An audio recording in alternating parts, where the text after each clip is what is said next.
Everyone, कैसे हैं आप सब। आई होप सभी अच्छे हैं। बहुत बहुत स्वागत है आप सभी का आपके अपने ही चैनल ज्ञान कुंभ में।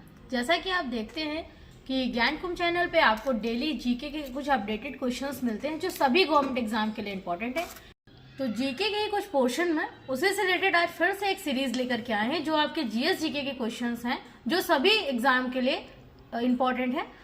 तो सीरीज को कंटिन्यू करते हुए बढ़ते हैं अपने पहले क्वेश्चन पे। आज के टॉपिक का जो हमारा पहला क्वेश्चन है वो क्वेश्चन रहेगा, घरेलू उपयोग व्यय सर्वेक्षण किस मंत्रालय द्वारा प्रकाशित किया गया है। इसमें ऑप्शंस दिए गए हैं। ए ऑप्शन पे वित्त मंत्रालय, बी ऑप्शन में सांख्यिकी और कार्यक्रम कार्यान्वयन मंत्रालय, सी ऑप्शन में उपभोक्ता मामले मंत्रालय और डी ऑप्शन में ग्रामीण विकास मंत्रालय। तो इसका करेक्ट आंसर जो है वो सांख्यिकी और कार्यक्रम कार्यान्वयन मंत्रालय है।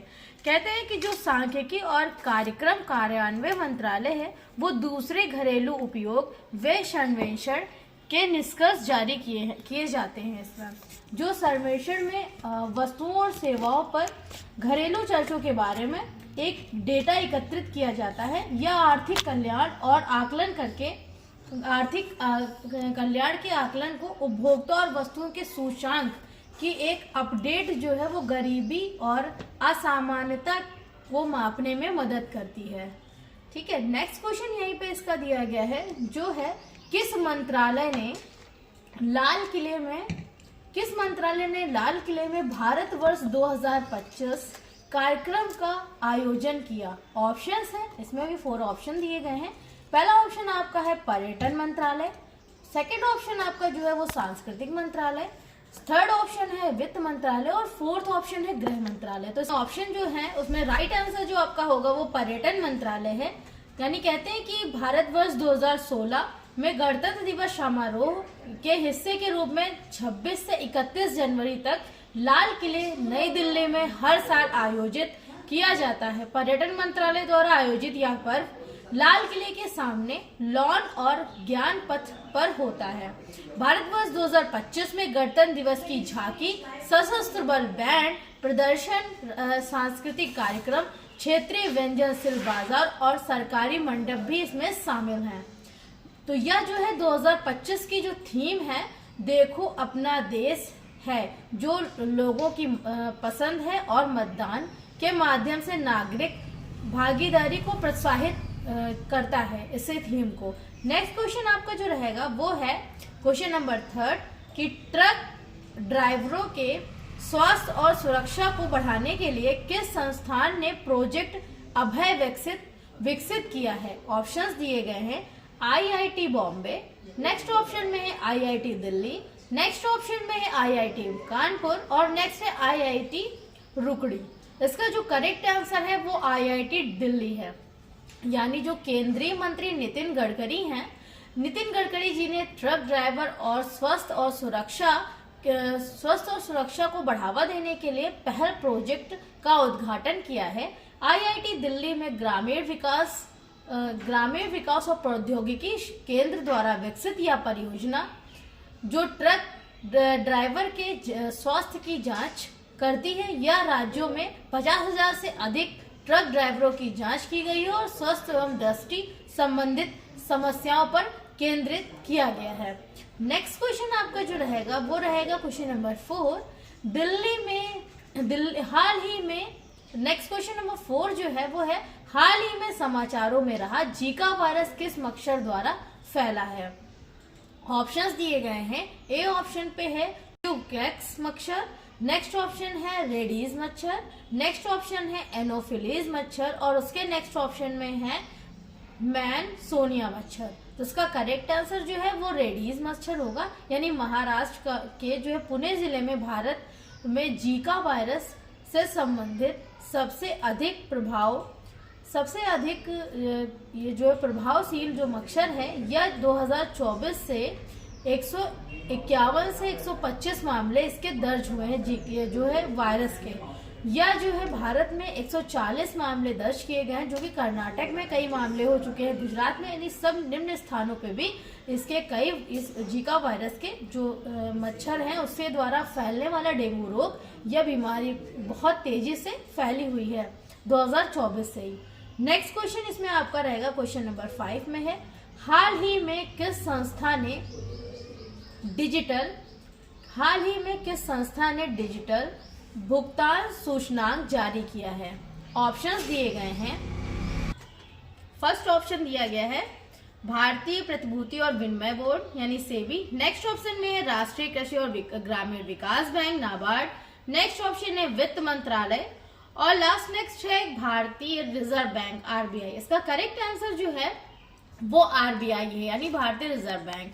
आरबीआई ने भारत में डिजिटल लेन देन की वृद्धि को मापने के लिए डिजिटल भुगतान सूचकांक जारी किया है। सितंबर 2024 तक डिजिटल भुगतान के मामले के आधार पर 11.1% की वृद्धि हुई है। सितंबर 2024 के लिए आरबीआई डीपीआई जो भुगतान का मार्च 2024 में, इसमें कई भुगतान ऐसे हुए हैं जो सभी भुगतान डिजिटल भुगतान से यूपीआई द्वारा हिस्सों में संबंधित रहे हैं। नेक्स्ट क्वेश्चन जो आपका इसी पे दिया गया है क्वेश्चन नंबर 6, प्रयागराज में महाकुंभ भागदड़ की जांच के लिए न्यायिक आयोग का नेतृत्व किसने किया था? ऑप्शंस दिए गए हैं। ए में दिया गया है उंडेबर, सेकंड ऑप्शन है सुशील गुप्ता, थर्ड ऑप्शन पे है हर्ष कुमार और लास्ट ऑप्शन पे है पीबी गजेंद्र गढ़कर। इसका करेक्ट आंसर जो है वो हर्ष कुमार है यानी उत्तर प्रदेश सरकार ने 29 जनवरी 2025 को प्रयागराज में महाकुंभ में हुई भगदड़ की जांच के लिए 30 सदस्यीय न्यायिक समिति का गठन किया है, जो लाखों लोगों की भीड़ में पवित्र स्नान के कारण मची भगदड़ में 30 लोगों की मौत भी हो गई और 60 लोग कम से कम घायल हुए हैं। इसके समिति के जो अध्यक्ष न्यायमूर्ति हैं वो हर्ष कुमार हैं। नेक्स्ट क्वेश्चन जो आपका क्वेश्चन नंबर 7 है वो रहेगा कि दक्षिण जॉर्जिया द्वीप जो समाचारों में था किस महासागर में स्थित है? ऑप्शंस हैं। ए में प्रशांत महासागर, सेकंड ऑप्शन में आर्कटिक महासागर, थर्ड ऑप्शन में अटलांटिक महासागर और लास्ट पे आर्कटिक महासागर। इसका जो करेक्ट आंसर होगा वो अटलांटिक महासागर होगा यानी महाराष्ट्र भारत का पहला आर्टिफिशियल इंटेलिजेंस विश्वविद्यालय स्थापित करेगा। योजना और कार्यान्वयन के लिए एक टास्क फोर्स का गठन हुआ है जो विश्वविद्यालय एआई अनुसंधान, विकास, शिक्षा और नवाचार पर ध्यान केंद्रित करेगा। नेक्स्ट क्वेश्चन जो आपका है क्वेश्चन नंबर 8 है, उत्तर प्रदेश सरकार ने हाल ही में किस शहर में ऑपरेशन 11 लागू किया है?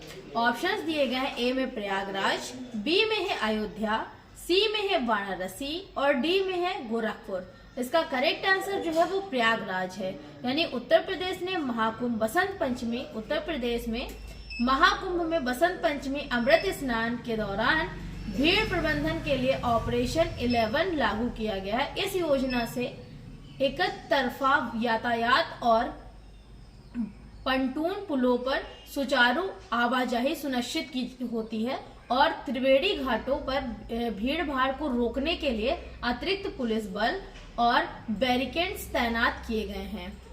नेक्स्ट क्वेश्चन आपका है क्वेश्चन नंबर 9 है कि भारत का पहला आर्टिफिशियल इंटेलिजेंस विश्वविद्यालय यानी एआई विश्वविद्यालय किस राज्य में स्थित है? ऑप्शंस दिए गए हैं। ए में ओडिशा, बी में है महाराष्ट्र, सी में कर्नाटक और डी में आंध्र प्रदेश। इसका करेक्ट आंसर जो है वो महाराष्ट्र है यानी महाराष्ट्र भारत का पहला आर्टिफिशियल इंटेलिजेंस विश्वविद्यालय स्थापित करेगा। योजना और कार्यान्वयन के लिए एक टास्क फोर्स गठन किया गया है जो विश्वविद्यालय एआई अनुसंधान, विकास और शिक्षा और नवाचार पर ध्यान केंद्रित करेगा। यह उद्योग, शिक्षा और सरकार के बीच में सहयोग को प्रोत्साहित करेगा। नेक्स्ट क्वेश्चन नंबर जो 10 रहेगा क्वेश्चन नंबर 10 है पर्यावरण। क्वेश्चन नंबर 10 में है पर्यावरण, वन और जलवायु परिवर्तन मंत्रालय ने विश्व वेटलैंड दिवस 2025 कार्यक्रम का आयोजन किस सामसर साइट पर किया? ऑप्शंस दिए गए हैं। ए में तवा जलाशय मध्य प्रदेश, बी ऑप्शन पे है पार्वती अर्गा उत्तर प्रदेश, सी ऑप्शन में रेणुका झील हिमाचल प्रदेश और डी ऑप्शन पे है पाला वेटलैंड मिजोरम। इसका करेक्ट आंसर जो है वो है पार्वती आगरा उत्तर प्रदेश, ये इसका करेक्ट आंसर होगा। ठीक है, केंद्रीय पर्यावरण वन और जलवायु परिवर्तन मंत्रालय ने 2 फरवरी को पार्वती अर्गा रामसर साइट पर विश्व आर्द्रभूमि दिवस 2025 का आयोजन किया है और इस कार्यक्रम का उद्घाटन उत्तर प्रदेश के मुख्यमंत्री योगी आदित्यनाथ और केंद्रीय मंत्री कीर्तिवर्धन सिंह के द्वारा किया गया है। इस समारोह में पर्यावरण संरक्षण, जैव विविधता और सतत आजीविका को आर्द्रभूमि के महत्व पर जोर दिया गया है। नेक्स्ट क्वेश्चन आपका जो 11 है वो दिया गया है कि बार्ट डी वेबर को किस देश का प्रधानमंत्री चुना गया। ऑप्शंस में है ए में बेल्जियम, बी ऑप्शन में है फ्रांस, सी में है इटली और डी में है जर्मनी। इसका करेक्ट आंसर जो है वो बेल्जियम है। यानी 3 फरवरी 2025 को किंग फिलिप के बार्ट डी वेबर को बेल्जियम के प्रधानमंत्री के रूप में शपथ दिलाई गई है। इन्होंने अलेक्जेंडर डी क्रू की एक जगह ली है, जिन्होंने 7 पार्टी संगठन सरकार का एक नेतृत्व किया है। जून 2024 के चुनाव में किसी भी पार्टी या संगठन का निर्णायक जनादेश नहीं मिला और बेल्जियम के एक जो जटिल राजनीतिक व्यवस्था है उन पर डच भाषी फ्लैडर्स को एक फ्रेंच भाषी वॉलोनिया में एक विभाजित किया गया है। नेक्स्ट क्वेश्चन नंबर जो 12 है वो है राजस्थान के किस जिले में हाल ही में रोजगार दक्षता के लिए माई नरेगा ऐप पेश किया है। ऑप्शंस हैं सीकर, बी ऑप्शन में है अजमेर, सी में है सिरोही और डी में है बाड़मेर। इसका करेक्ट आंसर जो है वो बाड़मेर है। यानी बाड़मेर जिला के मनरेगा प्रक्रिया को बेहतर बनाने के लिए माई नरेगा ऐप लॉन्च किया गया है, जिन्होंने श्रमिक घर बैठे डिजिटल तरीके से नौकरियों के लिए आवेदन कर सकते हैं। ऐप श्रमिकों को ग्राम पंचायत में जाने की आवश्यकता को समाप्त करता है और रोजगार के लिए अनुरोधों को सुव्यवस्थित करता है और देश को एक जो उसकी कार्य करने की देरी है उसको भी कम करता है। यह ऐप परिवार के सदस्यों को दूसरों की ओर एक आवेदन के लिए अनुमति देता है। नेक्स्ट क्वेश्चन जो आपका 13 नंबर का है, 13 नंबर के क्वेश्चन में रहेगा कि कौन सा मंत्रालय टन भार कर योजना की देखरेख करता है। ऑप्शंस हैं ए में बंदरगाह, जहाज रानी और जलमार्ग मंत्रालय, बी में है वित्त मंत्रालय, सी में है वाणिज्य मंत्रालय, डी में है विद्युत मंत्रालय। इसका करेक्ट आंसर है बंदरगाह, जहाज रानी और मार्ग मंत्रालय। यानी बजट 2025-26 में भारतीय पोत अधिनियम 2021 के अंतर्गत अंतर्देशीय जहाजों को शामिल करने के लिए एक टन भार कर योजना का विस्तार किया गया है। पहले यह योजना केवल समुद्री जहाजों के लिए ही थी। यह योजना बंदरगाह, जहाज रानी और जलमार्ग मंत्रालय के अंतर्गत आती है। इसे 2004 में भारतीय वित्त अधिनियम के तहत पेश किया गया था। नेक्स्ट क्वेश्चन नंबर जो 14 है, 14 में है हाल ही में खबरों में रहा ट्रोपैक्स 2025 क्या है। ट्रोपैक्स 25 क्या है।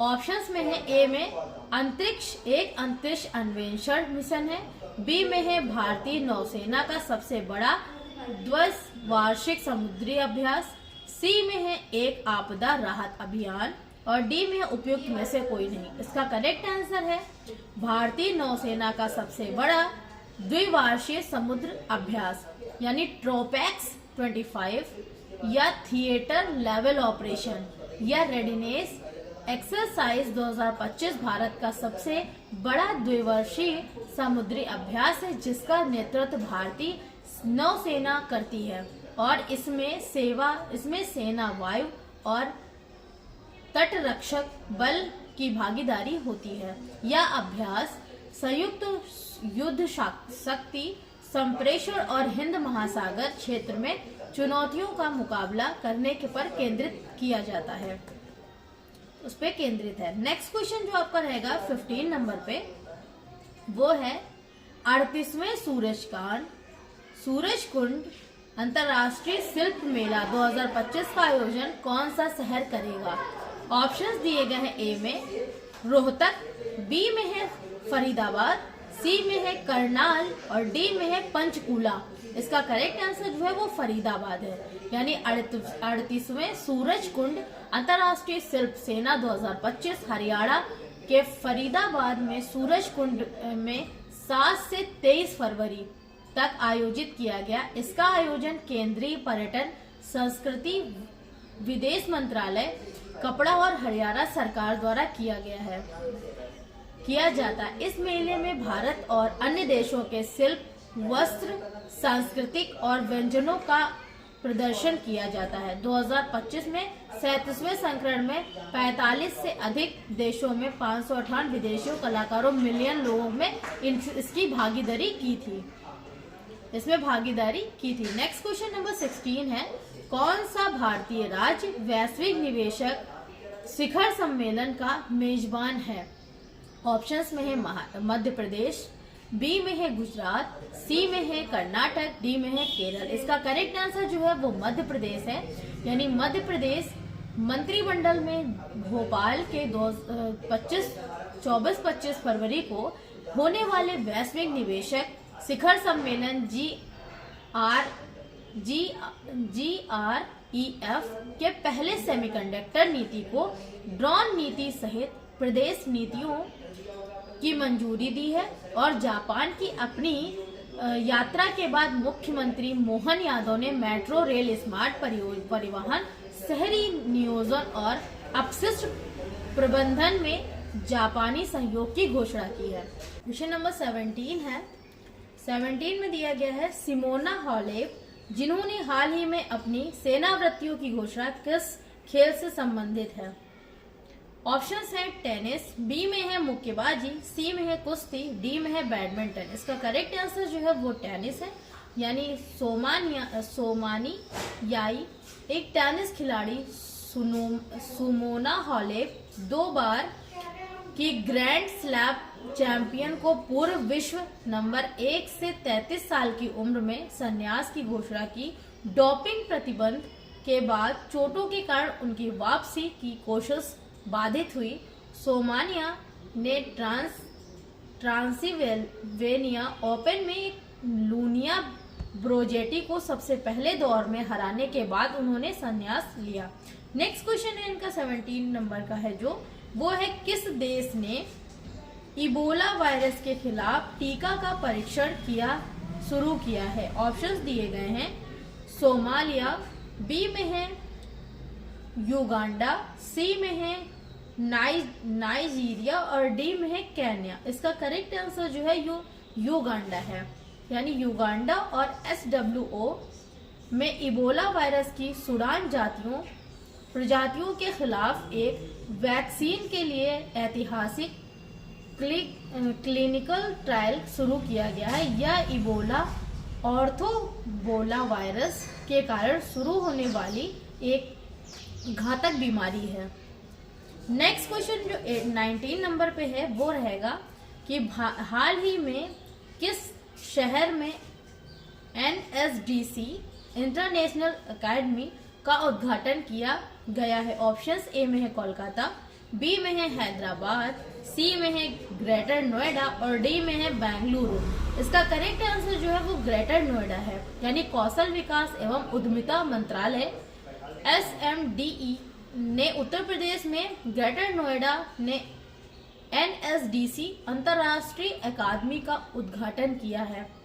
अकादमी का उद्देश्य भारतीय युवाओं और वैश्विक योजनाओं अवसरों के बीच में खाई को पाटने के लिए एक विश्व स्तरीय कौशल विकास और प्रशिक्षण कार्यक्रम प्रदान किए हैं। लास्ट क्वेश्चन जो आपका रहेगा, लास्ट क्वेश्चन है कौन सा स्कूल पूर्वोत्तर राज्यों का एकमात्र शैक्षणिक संस्थान है जिसे ग्रीन स्कूल रेटिंग प्राप्त हुई है? ऑप्शंस में ए में है Assam valley school Assam, B में है PM Shri government senior secondary school Sikkim, C में है Don Bosco school Meghalaya, D में है जवाहर नवोदय विश्वविद्यालय अरुणाचल प्रदेश। इसका करेक्ट आंसर है PM Shri government senior secondary school Sikkim, यानी PM Shri government senior secondary school Namchi Sikkim पूर्वोत्तर भारत का एकमात्र स्कूल है जिसे ग्रीन स्कूल रेटिंग मिली है। ग्रीन कार्निवल और ग्रीन स्कूल पुरस्कार समारोह 2025 का आयोजन नई दिल्ली में centre for science and environment द्वारा किया गया था। यह वार्षिक कार्यक्रम युवा पर्यावरण में शामिल किया गया है और संस्थारणीय स्कूलों को मान्यता प्रदान की गई है। इसमें इसको मान्यता भी मिली है। तो ये आपके टॉप 20 क्वेश्चंस थे जो जीएस जीके से संबंधित थे। 2000 फरवरी तक के ये आपके इम्पोर्टेंट क्वेश्चंस थे। तो पूरे वीडियो के साथ बने रहने के लिए आपका बहुत बहुत धन्यवाद। Thank you so much. Have a nice day, great day. Thank you.